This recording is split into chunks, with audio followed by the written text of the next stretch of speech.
Welcome to the Literary Titan podcast. In every episode, we dive into a book we've just read and share our thoughts, from best-selling authors to rising literary stars. We read it. Now let's talk about it.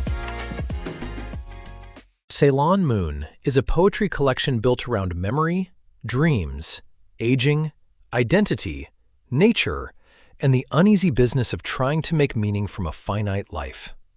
Gedaliah organizes the book into 5 sections that gradually move from childhood and personal recollection into dream life, questions of sanity, imagined voices from the natural world, and finally, the experience of growing older.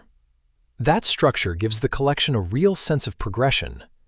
Early poems, such as I Am Becoming, capture the almost overwhelming vitality of childhood, while later poems look back on youth from a much greater distance. Gedaliah explains in the preface that childhood, dreams, sanity, nature, aging, and the absurdity of life are the central concerns of the book, and those themes keep returning in different forms.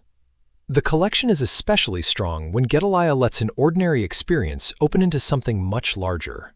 A toddler running downhill, a morning beside the Mekong, an old temple, a text message from a former lover, a pair of glasses, or a sleepless night can all become occasions for thinking about memory and identity. The poems frequently move between the physical world and an interior one, so landscapes, music, paintings, dreams, and personal recollections seem to talk to one another. That quality is especially vivid in Ceylon Moon, where a neglected piece of art becomes almost sentient, carrying with it distant places, submerged memories, and an atmosphere of longing. The language throughout the collection tends toward the sensory and dreamlike, with recurring images of moonlight, water, twilight, trees, music, silence, and shifting shades of blue and violet. Gedaliah also has a playful philosophical streak, particularly in the Within Sanity and the Voices sections.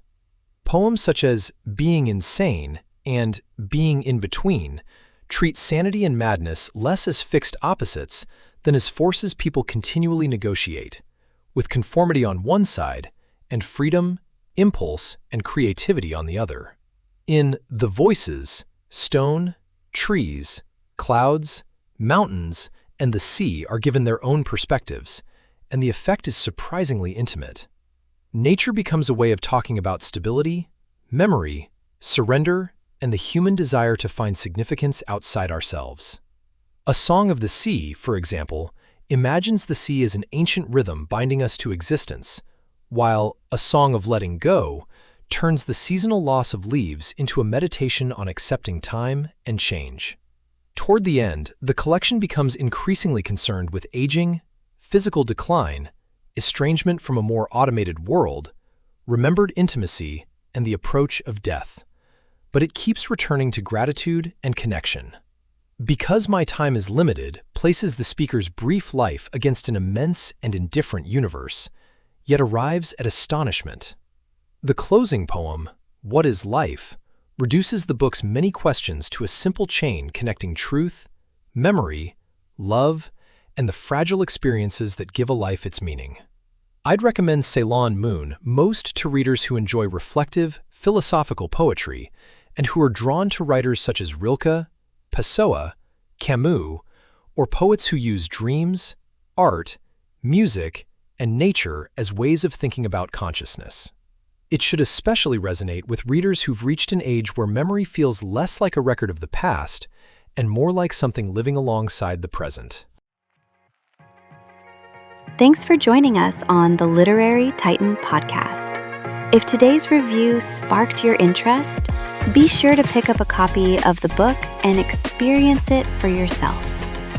If you enjoyed the episode, don't forget to subscribe, leave a rating, or share it with a fellow book lover. Until next time, keep reading, not just to escape, but to grow.